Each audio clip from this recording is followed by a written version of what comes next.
Okay, welcome to an Evolving Man podcast.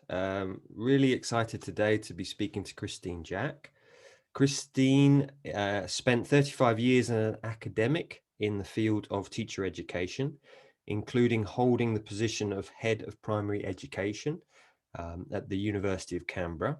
She is a respected and well-published Australian educational historian and is currently an honorary researcher at Charles Sturt University. She is also the author of Growing Good Catholic Girls, Education and Convent Life in Australia, and also this book here, Recovering Boarding School Trauma Narratives. Welcome, Christine. Really lovely to have you here. Thank you, Piers. Nice to be here, all the way from Australia.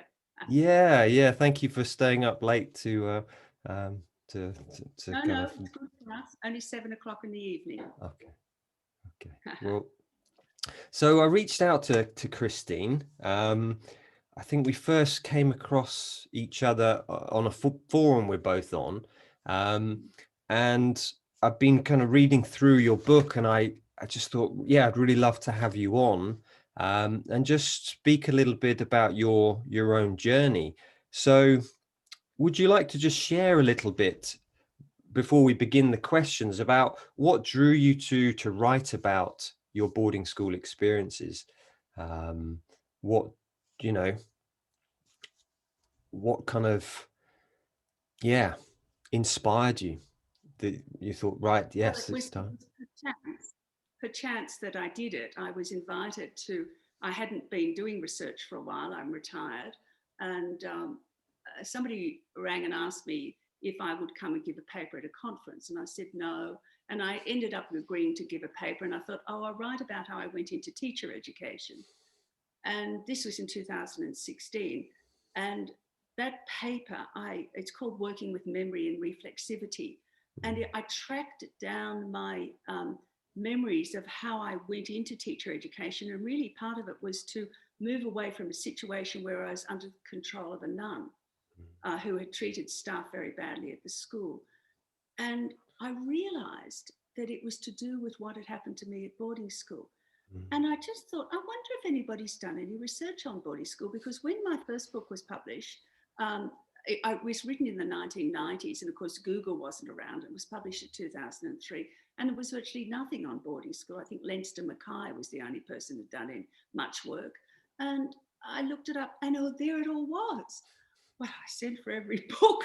I read them all, underlined like you have, and I thought to myself, there's nothing written on boarding school trauma in Australia, and there's no theorised account of a girl going to boarding school. Nick, of course, has written his, and Alex has written his, but nobody has written extensively from a female perspective. And so, as a historian, and I taught developmental psychology for many years, I felt an obligation. I thought, if I can't do it, who could? I mean, I'd had much therapy when I was my late 20s. It all kind of emerged, and I had a lot of grief and angst and a lot of ramifications from it. I felt that I could do it, and I didn't think it would be as nearly as onerous as it was, but it was very onerous. Yes. I was just reading the chapter last night. You were saying about writing it, and you said it kind of felt like, would I ever get this done? And it kind of resonated where I'm at. I spent the last year and a half writing my story down, and that's what I feel a bit like. Okay, I just can't do this. Did you ever feel like that Oh, in your writing? it's a very deep dive. I always call, when you go into the subconscious, deep diving and resurfacing. And you've got to feel confident that you could get yourself out of it. I mean, I worked with a therapist, but I felt confident in myself that I could dive down and I could come out of it. But it took a toll. As you saw in the book, I became ill at one point, and really the illness was a metaphor of what I was dealing with. So it was torturous, but I knew I'd get through. I knew I had to get through. I knew I had to, that I had to come out the other end. And I'm 71 now, and because I've been a developmental psychologist, I'm very interested in stages of life. And I'm at the stage of what Erickson would call ego integrity versus despair. And this is where you have to look back on your life and accept that it was your one and only life cycle, that we're born in a particular historical period, and that is your life. And you really have to come to terms with it. Otherwise, you fall into terrible despair. And so I felt that I was going back the final time and really resolving the issues. I really got the sense of that as I was reading the end of the book, feeling that integration. And I really kind of just say to people, if you've not read this book, then please do get a copy. I think it's so beautifully written. And as I was sharing before we began, I was in tears last night reading and the section about your solitary confinement. And yeah, kind of really touching. So it sounds like there was quite an integration by writing the story. Absolutely. I think, bringing together everything that I'd worked on over the years. The therapist that I worked with, he just said, you've done so much work. But I'll tell you a funny thing about that. I was driving in to see him one day, and I suddenly thought to myself, he went to boarding school. And I asked him, and he said, yes. Right. And I said, how old were you? And he said, 10. And I said, what did you like? How did you like it? And he said, I hated it. And I said, well, you have to buy something and read it. So I made him buy Joy's book, but I don't know that he's ever read it. Really? Wow. That's how, I really was very in control of my own journey in a way. But, it was good to have that space too, that supportive space. I'm not denying the power of that at all. But I think because I've done so much work, from 28 to 71 is a long time. I've taught counselling skills. I've worked on organisations with people who've been through difficult times. So I've had a lot of experience in the field. Yeah, and I really got that as reading your book, because you'd bring in those links, the references to the psychology, John Bowlby, you talk about Judith Herman, and I'm like, oh wow, I need to read her. I need to read him. So thank you. So I think one of the things I find fascinating about the book, which I also find is very healing as a boarder reading this, is how you brought in the story of Christopher Robin Milne. So I'd love you to explain what drew you to bring that in, what was the inspiration, and how did that develop? Well, I just went to see that children's movie, Christopher Robin. Not Goodbye Christopher Robin, just the one Christopher Robin. And somebody said, oh, there's a boarding school scene. I thought, oh, that'll be good. I'll use a paragraph to introduce the book with something topical. And if you know about boarding school trauma, the whole film is about boarding school trauma, if you know how to read. And I became really interested. So I bought all his memoirs and read them. And I realized that there were so many similarities in his life to mine, particularly the power of education, which nobody knows about what happened to him with his wife and how he became involved in progressive education and a great advocate for it. No one knows about that. That book, Goodbye Christopher Robin, that film is really erroneous. It's not true. Some of the early stuff's true, but I wanted to tell his story. But the other reason was, I knew I was going into a dark place, and I took him as my companion. And he was my companion. And it worked beautifully because I would study his life and it would reflect back things to me about my life. And then I'd think about my life and I would see more things in his life. So he was a lovely companion, a psychological companion, as the subtitle of the book is called. And I was so thrilled to be able to tell the real story of Christopher Milne because it hasn't been told yet. Yeah, I didn't know a lot of it, reading about his time in Dartmouth and then his work at Dartington College and the progressive education. I didn't really know anything about him, to be honest. And I think that's what I think helped him to deal with trauma, because he was reading people that use in progressive education that use psychoanalytic material. So he really, I think in many of his memoirs, he did in a way what I've done in the book, which is a deep diving into his own life to try and come to terms with it. And the first book, The Enchanted Way, I think it's called, the trauma really only comes out in the epilogue. He only gets to it in the epilogue, and then he starts to work with the material more. The second. Yeah, I'll have to read some of his books. Like I say, I've, as a child, everyone knows Christopher Robin because you read Winnie the Pooh, but I hadn't until I saw the film Christopher Robin a few years ago. So I'll have to have a look at some of his autobiographies. So I'd love to go into some of the questions. So some of these questions have come from the forum we're both a part of, and some are great questions. So the first one is to do with, do you think that boarding school has a place in the 21st century? Is the first question. It's a difficult question, Piers, for us in Australia, because there are people who are very remote here that are thousands of miles away from anywhere. So that if you, I mean, we have School of the Air, which you probably know about, very famous School of the Air in Australia. And many children are educated at home through primary school under School of the Air, but it's a lot of work for the parents. And there's less help in properties than there used to be because they're harder work, to make a living out of them. So, and if you want your child to have a good secondary education, it's very difficult to give proper secondary education through School of the Air. And so I think that there probably is a place for people in secondary school if you have to, if there's no other alternative. And this is really true for First Nation people in Australia too. And it worries me enormously because a lot of First Nation adolescents are sent to schools that are thousands of miles away from their family. And some of them are sent to schools that are private independent schools where they get scholarships. I mean, it worries me. That worries me. There is some research being done. It's very early in the research, but I'm fearful that we are going to have long-term ramifications because I don't know that that will come out easily from the young people being interviewed there.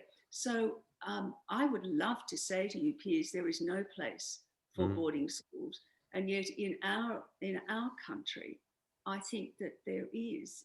If you can't solve the problem any other way. Thank you for your. It's certainly not for children, not for. I mean, I know Nick has said, Nick Duffield has said 16, and I agree with him. I think it would be much better if they stay till they're 16. But if you want an education and you're in a remote setting, a secondary education, it's difficult. But perhaps even holding them back till they're 14 or 15 or 16. Yeah. I have a girlfriend of mine who was sent to the boarding school I was sent to at 12, and she was so traumatized by it that I sent her a copy of the book because she wanted one, and she said, "I can't read it, Chris. I just can't read it." That's how traumatized she is. 12. Yeah, interesting. It's interesting. We kind of almost had similar journeys. That I was 27 when 26 when I started to kind of process the boarding school stuff. I came across a couple of autobiographies. One was Bede Griffiths, The Golden String, and he was at the same school as me, and also Coleridge's work. And I was reading, I'd kind of got to Dartington, actually, of all places, and I came across a couple of, and they'd both been to the same school as me. And as I was reading their autobiographies, some of their words were like, it just made me start to reflect, is there this question about boarding school that maybe I'm still holding some trauma? And that just opened the floodgates for me. I liked what you kind of brought in about Judith Herman, about that usually it's not till we're in our 30s or our 40s that it kind of starts to come in. So yeah, that kind of, yeah, fascinating. So I guess the next question is, if there was university research money available, what lines of inquiry might you consider most important regarding boarding school and its long-term impact on individuals or society? Well, there is some research being done here in Australia, a little Right. bit, and it's really, I think, to prove how good they are. Okay. Very almost statistical research, not qualitative research, or not a lot of it. Um, well, I'm a historian, and Mm, I'm a mm, great believer in testimony. mm, So I think testimonies are important. We had it in 2007. We had a royal commission into institutional responses to sexual abuse. mm, Um, and of course, it was mainly about schools. And of course, dormitories are the most dangerous place that anybody could have. And mm, then there was also the Royal Commission into the removal of First Nation children, Aboriginal children, that happened for many, many years, really up until the 1970s. And the commissioner from that said there's only still been a small number of those testimonies given. And so mm, I think that really, if we're going to get healing for us, particularly in terms of Aboriginal people here in Australia, that we have to be prepared to listen more to their stories. So mm, I'd like to see research done for the removal of Aboriginal children, to give more stories there. And then I'd like the testimonies of all of us who've been removed mm, in one way or another. mm, mm, mm. Yeah, interesting. Thank you. Thank you. Yeah, the testimonies. When I first started to explore this work, there was just one book I could find, and that was Nick Duffel's book, The Making of Them.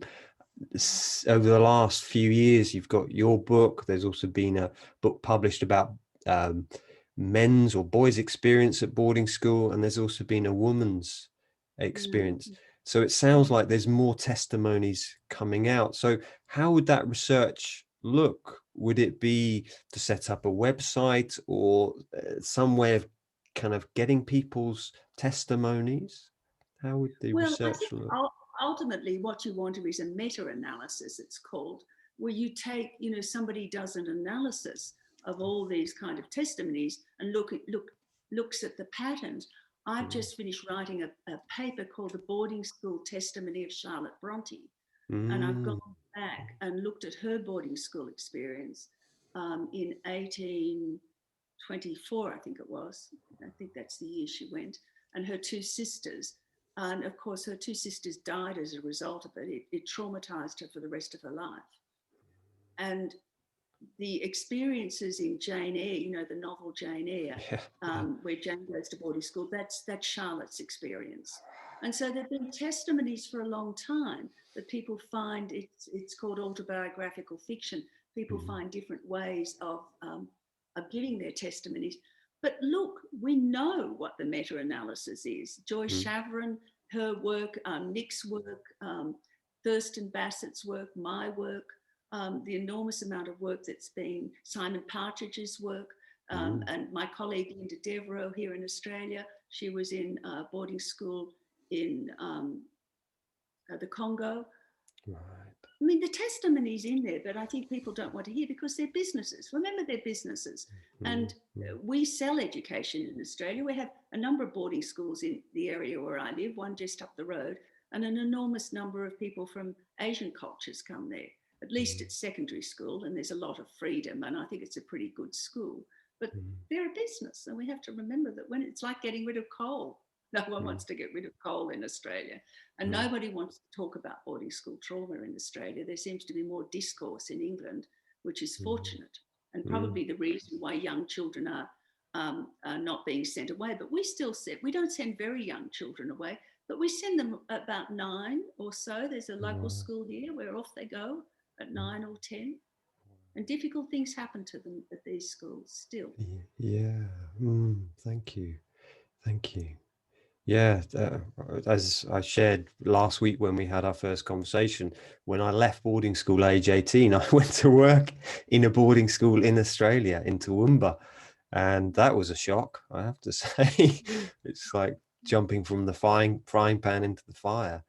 You know, suddenly being called sir within a couple of couple of months. So So the next question is British boarding schools, Canadian and American residential schools for First Nations and Native American children, and boarding schools in countries including Australia, USA, South Africa came to exist for different purposes: remediation, distance, social advantage, skills acquisition, religion. In your opinion, what lessons about children's experiences might be learned across these populations? Well, don't remove children from their families if you can avoid it. I mean, I think that's the bottom line, that when you remove children from their families, you put them in danger.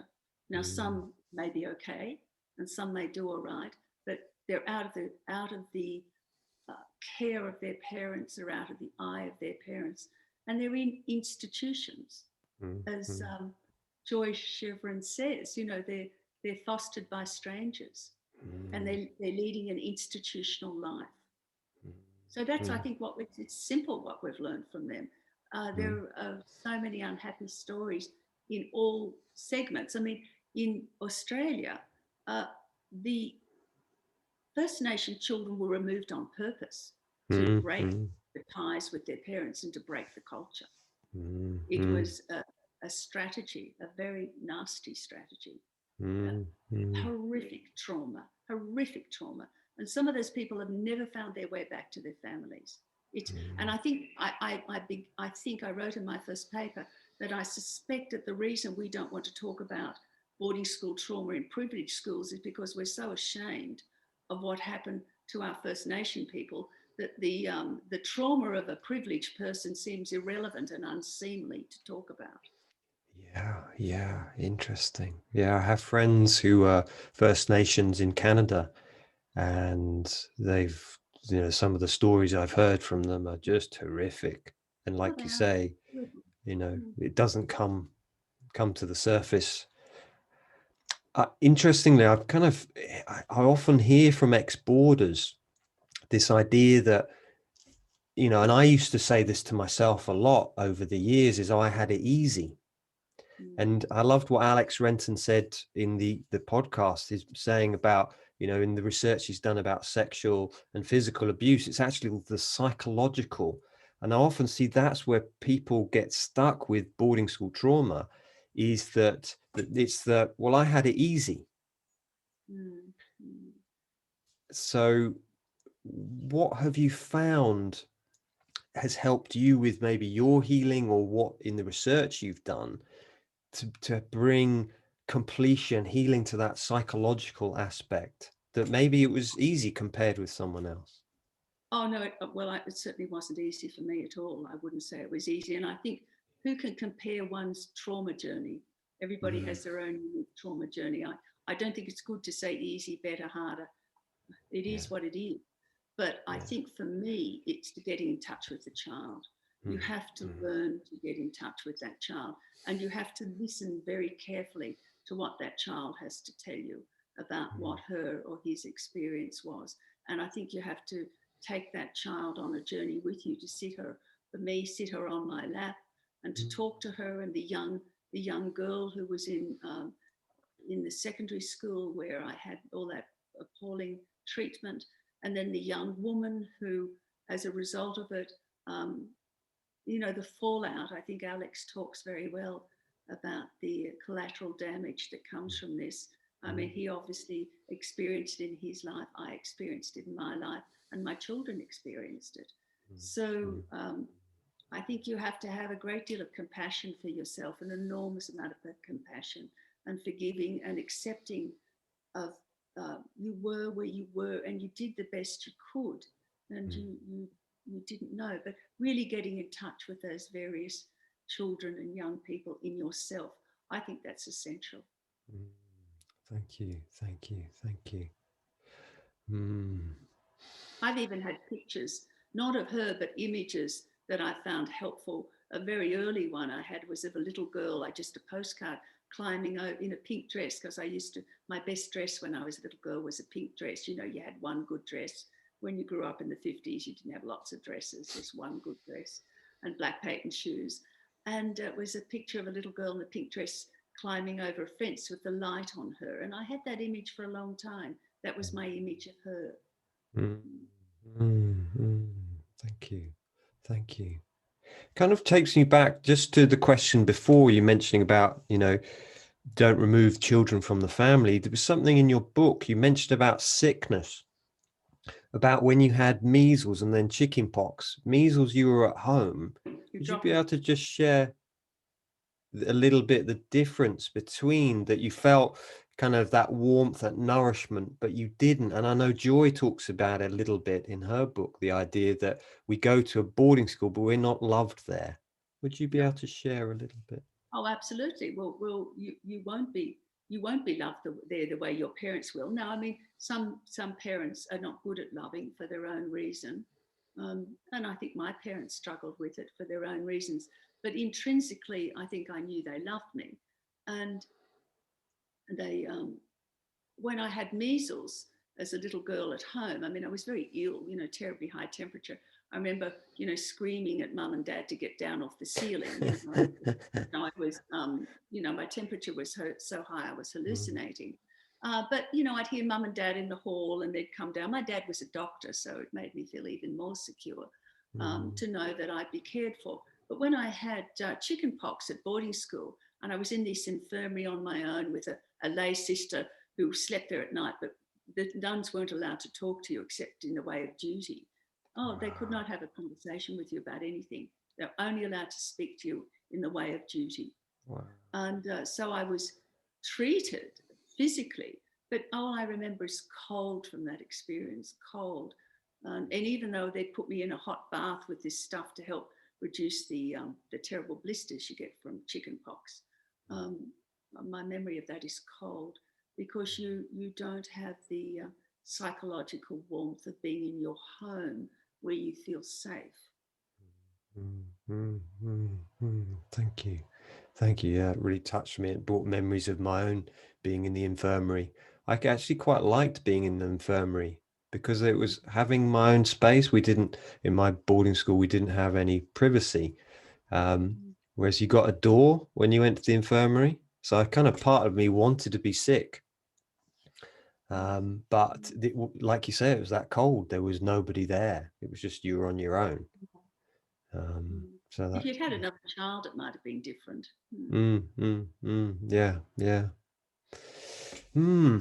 So the next question is, boarding school syndrome is becoming an increasingly well-used frame of reference.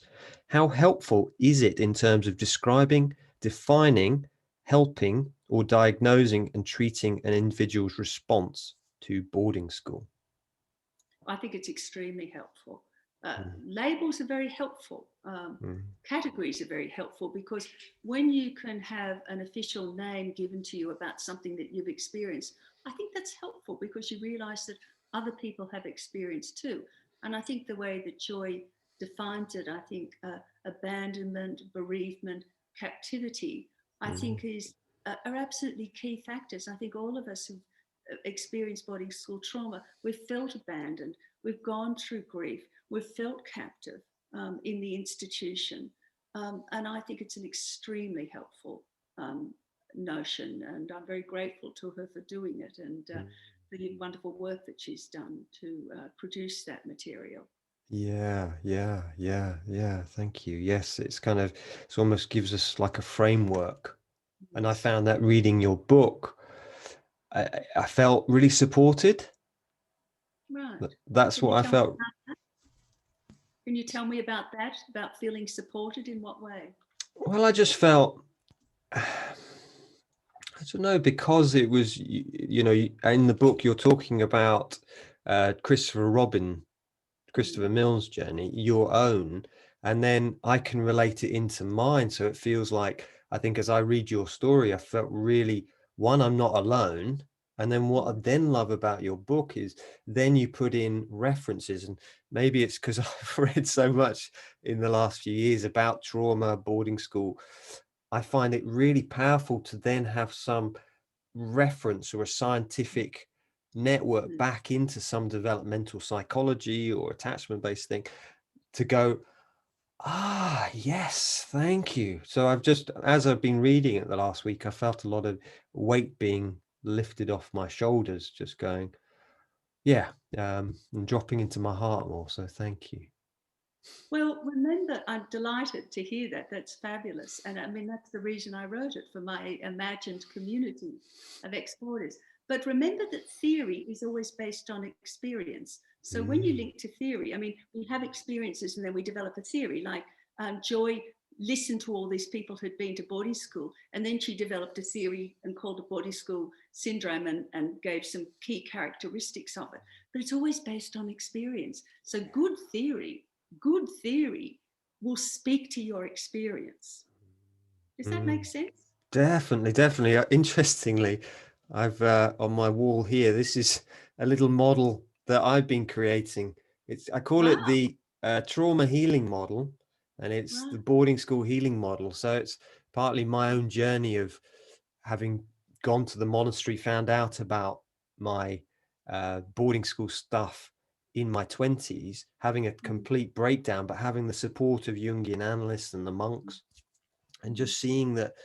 And it kind of links in for me to this idea of the initiation that Robert Moore, the Jungian analyst, talks about, these 3 stages of, we kind of have some form of struggle or trauma, and then we go into an extraordinary space, a space of healing, which you kind of talk about a little bit in your book, and it kind of links in again with Judith Herman's 3 stages.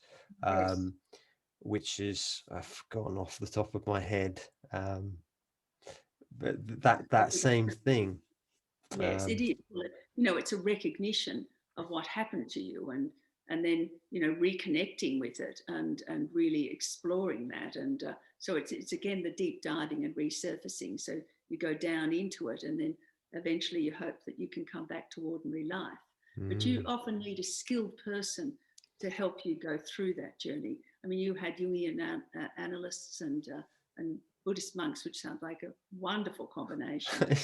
Make sure that you find somebody who can go with you and help you to get out the other side.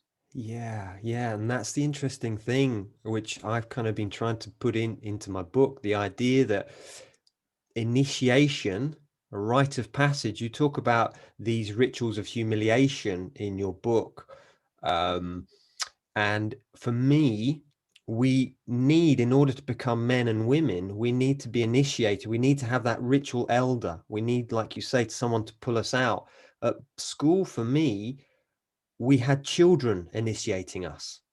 Yes. We might have a man's body or a female's body, but we were still children because we were initiated by children. Very So very good insight I mean, that's how I first realized what had happened to me. I was teaching developmental psychology, and I was watching a film called John that was done by the Robertsons, who worked with the Bowlby Institute, and with John Bowlby. And I saw this little child was put into an orphanage just for a couple of weeks while his mum was in hospital having a baby. But I saw the behaviour of the children there, the kind of wild roughness of them, and I saw his grief, and I thought, that's what happened to me. So you go into these institutions where children are pretty wild when they're together, and there's nobody to give them boundaries. I mean, institutions give them rules, but that's not the same as boundaries. It's not the same thing at all, I don't believe. Whereas parents can give you boundaries and choices, and can talk to you about, why certain things are not okay. And that's a very different thing from rule. Well, you're not supposed to do it, and that's the rule, and now you'll be punished. That's an authoritarian way of bringing children up. Whereas you want an authoritative way of bringing children up, where you have a right to be assertive as a parent, but it's bound on knowledge. The decision making is based on knowledge, which you share with children at the appropriate time.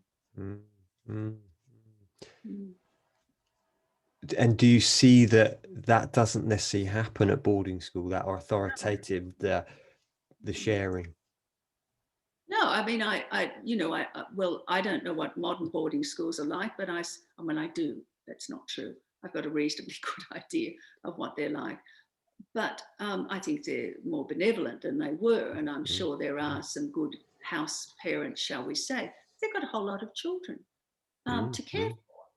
And how do you meet the needs and the how do you psychologically understand the individual child? Whereas, as a parent, you're trying to read your child and you're trying to understand your child and you're trying to give it boundaries. I mean, I looked after one of my grandsons for a while, for a year, for a day a week. And one day I came and he pulled all the enormous boxes of Lego and emptied all these thousands of them down. And I looked at it and I said his name and he said, I didn't do it, and said his young brother did it. And I said to him, I'm annoyed that you've pulled it out, but I'll be really cross if you blame your younger brother. Now let's pick it up. Now that's a way of confronting the child, but working with the child. How many house parents have a capacity to respond to a child in that way? Yeah. I don't know the numbers now. I know my time it was one person, one teacher to 50, 60 boys and girls.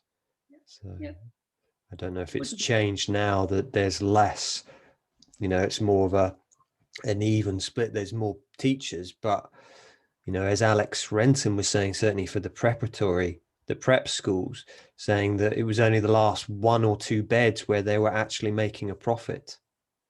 Yes. I mean, I thought that was very interesting, and it reminded me very much that they're businesses. My partner, Neil Eustick, who is an academic, also sociologist, and Neil did a study of some of the the research that's been done into boarding schools in Australia, and also at the so-called training. Now, there's one manual that's been goes around that suppose you can do online to train to be a boarding school master. Right. There's one reference to boarding school trauma book on it, no discussion of it. It's if that's your training, if that's how you're trained to become a boarding school master, I fear for boarding schools. Thank you. And it's not the teacher's fault. I'm not blaming them, but it's an institution. That's the trouble. I loved what Alex was saying, that this idea that if you want to confront the boarding school because if they admit culpability, then that leaves them open to suing. So generally they'll say, nope, it's not my fault, nothing to do with us. But then that kind of makes me reflect that they always are looking at the institution, what's best for the institution rather than the child. And I don't know. We have many cases here of private, some of them boarding schools, where appalling things happen, and they're reported in the media, and they're seen as one-offs, just one-off. And the treatment of a young person who speaks out is often appalling. There's some research being done here in Australia. Sue Saltmarsh has done some good work on bystanders, etc., people watching abuse, but no, it still happens, and schools still cover them up because they're businesses. Yeah, Alex was saying, I think this idea that in the UK at the moment, the schools do not have to report abuse, not legally. No, that's can't remember. I think it's called Mandate Now, the company which are trying to make it legal, but it's not a statutory requirement. It is in Australia. It is in Australia. Right. Okay, great. Not that they do it, but it is mandated here. In fact, in teacher education, we put everybody through mandated reporting. Everybody has to do a unit to make sure that they're up on it. Right. Thank you. Okay, so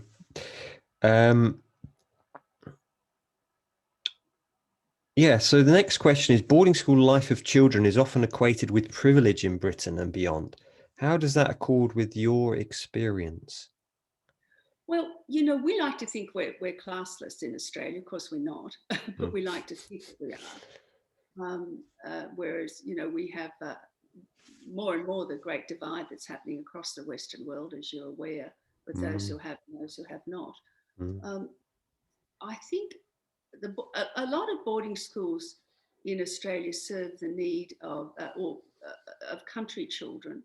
Mm. So it's seen as a rite of passage. It's seen almost as an initiation. It's seen as a tradition. And so I think, you know, that I've lost track of the question. Remind me, I think I've got tired. Remind me what? Yeah, so boarding school life of children is often equated with privilege in Okay, Britain. yes. So it's seen here in Australia as something that the children of country people do. So Mm. it's they Mm. don't see themselves as privileged. They really don't see Yeah. that. They just see it as, oh, we're not privileged. We're just country people. That's what they do. Not that they're all country people, of course. People do send their children to boarding school. Sometimes people send their children to boarding school when they live in the same town. Mm. It's Mm. for Mm. whatever reasons that they choose to. Um, Mm. but no, I don't think it's here. It's really seen as privilege, but of course it is because it's so darned expensive. Mm. Mm. Enormous amount of money, just as it is in England. It's very, very expensive. Yeah. Yeah. Mm. Thank you. Thank you. Um, Next question is, how do you see power and bullying as challenges in boarding schools? Do we think of children as essentially good or little savages? And does this view shape how children are treated? Well, I'm a Rousseauian, Jean-Jacques Rousseau. Well, I think that children are born kind of with an innate capacity for goodness, Mm. um, Mm. but Mm. I think that they can get very disturbed along the way. But children are born with traits that can be difficult to manage. Mm. You know, difficult traits that need a lot of work um, being done. There's an enormous study coming out of longitudinal study, the Dunedin study. I don't know whether Mm. you're aware of it or not. It's one of Not the it. largest longitudinal studies in the world. Right. It's No. been now started by the WHO, I think. But we know that children are born with very, very different traits. And Mm. so um, we have some capacities for positive things and we have some capacities for being troublesome, and all of that needs to be managed. Mm. And of course, bullying is very easy. I mean, it's easy in schools, as you know. You've got to Mm. be on Mm. top of it. Mm. And I think it's from the principal down, where we have Mm. schools here who really will not tolerate any bullying. And there are Mm. schools where they let it go. They just don't, they're not firm enough with it. And of Mm. course, the danger is with boarding school is you can be bullied 24 hours, 7 days a week, practically. That's the Yeah. danger. You can't go home. Yeah. Yeah. But I love what you said in the kind of book and what you've just said. This idea that when we're at home, the parents can get a sense of where the child is at. If they're being bullied, they pick it up. Whereas if you don't see your child for 3 weeks, 3 months, then those little cues, those unconscious cues of, oh, why are they seem different at the moment, start to And of course, the question. child has no narrative. The child has no narrative to Mm. explain unless somebody scaffolds them into explaining that what somebody is doing to them that's causing them unhappiness is called bullying. The child Mm. doesn't have a narrative and they don't Mm. know how to talk about it. And I was 14 when that happened to me in the solitary confinement, and I, you know, ran out to my father at one stage, as you've read in the book. But I Mm. had no narrative. Mm. I just saw it was probably I was in trouble because I probably deserved to be in trouble. So Mm. children need narratives to be able to report what's happened to them. They need to be scaffolded to do that. Mm. Mm. It almost sounds like us as the adults going into these institutions now and just speaking our stories and giving them that space that they can share, and us Yeah. modeling. And I felt that's what I needed as a boy. I needed um you know, a benevolent man or a benevolent woman to just model emotional, you know, intelligence, cry, and to, you know, hold that space, you know. So Oh, I had to learn it all myself. I taught human relationship skills for many years. I did some training, and then when I taught my students, I'd say, I teach it because I'm a slow learner, and they'd laugh, and I'd go, no, I teach it because I'm a slow learner. yeah.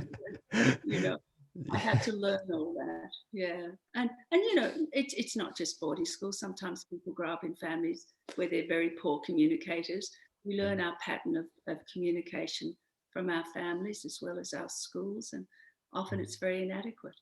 Yeah, Not that parents mean it to be inadequate, it's just what they've learned themselves. yeah, yeah, yeah. Thank you. Yeah, it touches me something there, that idea as we talk of, you know, having the adults, and I feel that's not just in boarding school, but just generally. I work as a scout leader, and I just see that, you know, the children really need, you know, we get the sense, there's an African proverb that it takes a village to bring up a child. You know, they talk about in John Young, who's kind of done the Eight Shields model about, and he's gone into the Sand Bushman, and he says that he knows that any child has 30 or 40 adults they can go and speak to and share their stories with. They have that support. Whereas Wow.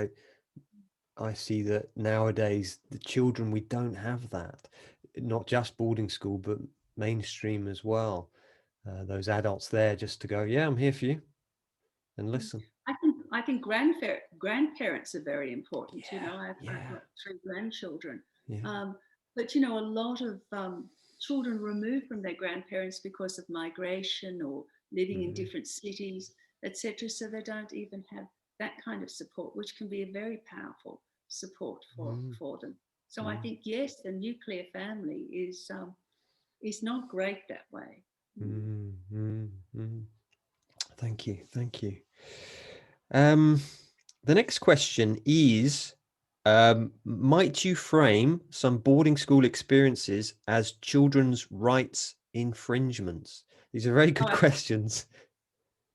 well, if you read the UNESCO rights of children, it infringes quite a number Mm, of those rights. One of them is that children not be removed from their families unless it's for their own good. That's one of mm, them. mm, And that institutions work for the good of the child. I mean, there's a number, if you read the UNESCO children's rights, you'll see that boarding schools actually breaks a number of the children's rights. There's another one where it says that children have a say in their own life, and Alex Renton alludes to this, and it's certainly true in my own thing, that my own experience, that you know, parents will say, "Oh, wouldn't you like to go to boarding school?" "Oh, yeah, that sounds like fun." mm, It's not informed consent, and I think Alex talks about that, and I've talked about that mm, in mm, my book too. And so I do think that boarding schools do break. There is a capacity to break a number of children's rights. Yes. mm. Thank you. How do we bring that into line, that we stop breaking those inalienable rights of children?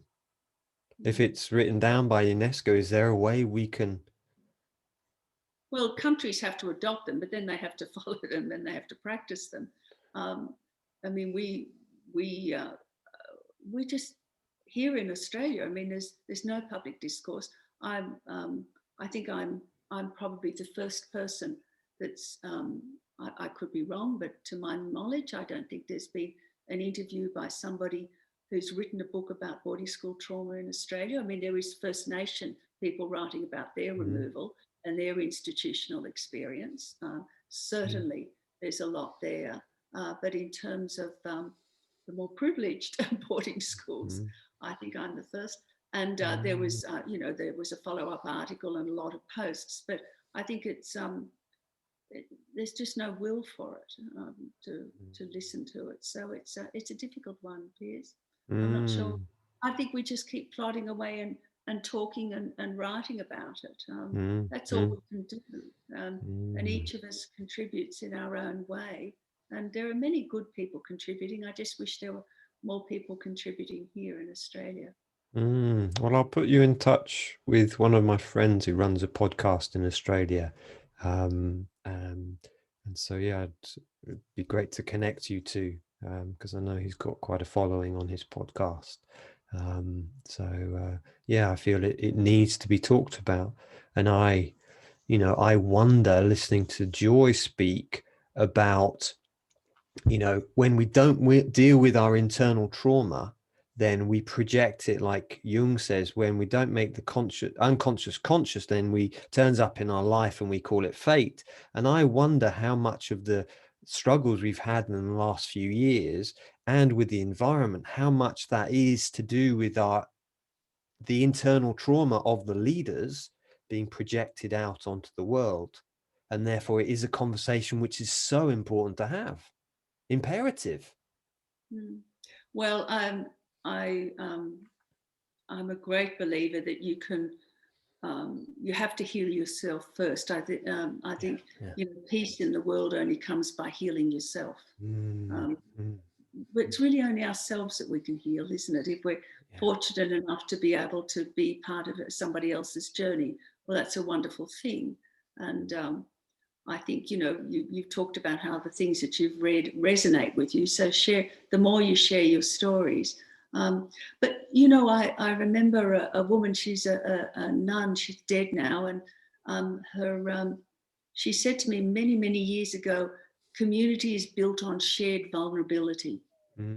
Community is built on shared vulnerability. Whereas, so that if I share my vulnerability with you, you take one step closer to me. But if I talk about how terrific and all the successes I've had, you take one step back because you think, oh God, I'm not like that. My life's not like that.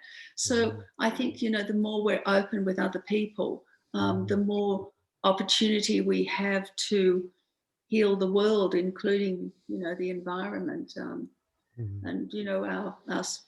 it's a long conversation we could have. Yeah, thank you. Yes. I think that's really beautiful. Community is built on shared vulnerability. I think that's certainly something I wasn't taught at school, was to be vulnerable. It was like to suppress that part. And I see. You can't be vulnerable. No. I mean, vulnerable in my school, it was like you're called gay if you were vulnerable. Tears, and I kind of link it in my own work, the idea of the archetypes, the king, warrior, magician, and lover, which comes out of Jung's and then Robert Moore's work, is I feel that it's the lover quadrant that's really suppressed, and that spontaneous, that joyful, that fun, the part that we called you're gay, and it was like ultimate insult. And I see that vulnerability again, being able just to be vulnerable. And I've learned that through some of the organizations I've been part of, that can we just be like, as a man, shoulders back, head up, and cry, and model that for the younger boys and girls. Oh, absolutely. Thank you. So some more questions. So we've got about 10 minutes left. I said it would go quite quickly. So does that work for you? Yeah, that's fine. Yes, absolutely. Thank you. So the next one is, what type of therapy might be best suited to someone wanting to overcome boarding school trauma? And is it necessary for a therapist to fully understand boarding school syndrome in order to really understand those who are boarding school survivors? And then the final part is, and could a specific therapy ever emerge to deal with boarding school trauma? Most therapists, in my experience, seem to have difficulty relating to our particular wounds. Yes. Well, I've talked already earlier about, I think, getting in touch with the child and listening seriously to our child and what she experienced or he experienced. I think that's critical. I do believe that a therapist needs to have a good understanding of boarding school trauma. After my father died, it was 2010, I had a terrible reaction to it. And I think I felt abandoned again, as he did when he sent me back to school when I went to him for help. And I sat in that therapy room for a year. And I had done an awful lot of work on myself before that. And every time I would go in that therapy room, I would be cold. I would just start being cold. I'd start shivering and have to, pull things around myself. And I couldn't understand what it was. And at the end of that year, the therapist said to me, "You need another couple of years." And I said, "I know that, but I can't see the way forward." Now, if he had known about boarding school trauma and been able to give me some things to read, it would have made a tremendous difference. Sorry, we might have to stop for a second. Sure. Yeah. It's right. Neil's dealt with it. Sorry, the phone's in the same room. Yeah, but I actually think that it's actually really important that the therapist understands it. And a couple of the people who've contacted me in Australia who put themselves into therapy after reading my book are really struggling with that. That they believe that the people really don't understand. There's no psychologists here have absolutely no idea about boarding school trauma at all. So yes, I think that they do need to know about it. Will there be one model? Well, there's never one model of therapy. It needs to be an eclectic bag, as you know, and different things for different people. Thank you. So I guess that kind of the next question kind of comes out of that, and you've spoken to it a little bit, but it's basically around how to reconnect with the development process of the child that was curtailed. I think that can be done. I really do. I mean, developmental psychology was something I taught for a long time. I think often what does happen is that we kind of reconnect with it. If we're not in therapy, we reconnect with it in a dangerous way.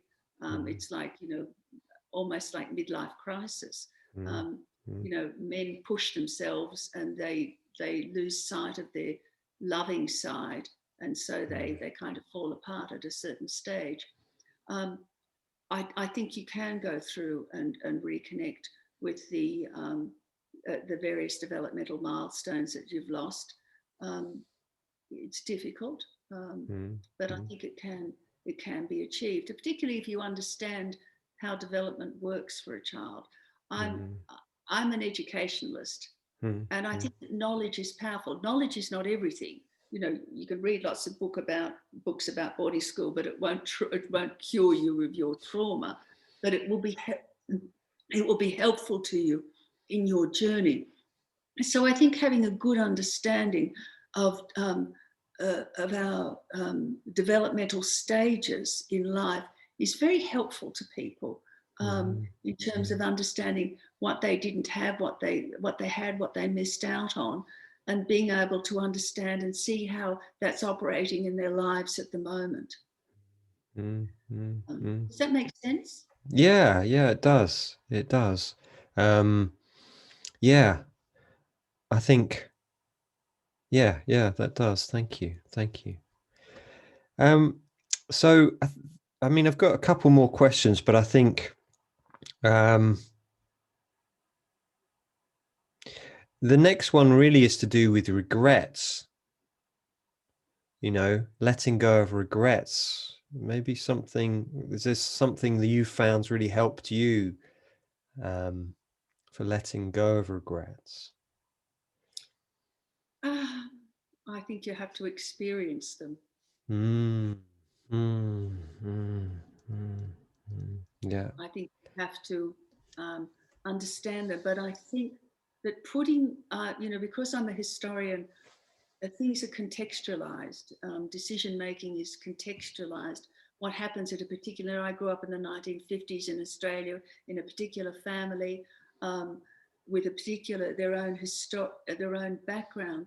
So I could regret that I still regret that I was sent to boarding school. I don't think I'll ever not regret that. I wish it hadn't happened, but I understand it. And I understand what happened because I understand the context. So I don't know that, I don't believe that you actually have to never feel regret for things that have happened, but you accept them. There's a difference between getting rid of them and just accepting that happened in my life. I wish it hadn't happened, but it did. I've come to terms with it. I've even perhaps got some strengths that have come out of it. It's some things have developed from it that perhaps wouldn't have developed. None of my sisters went to boarding school, and one of my sisters, my sisters have found it very, very difficult to understand what happened to me, and to come to terms with it. And I think there's probably some survivor guilt there.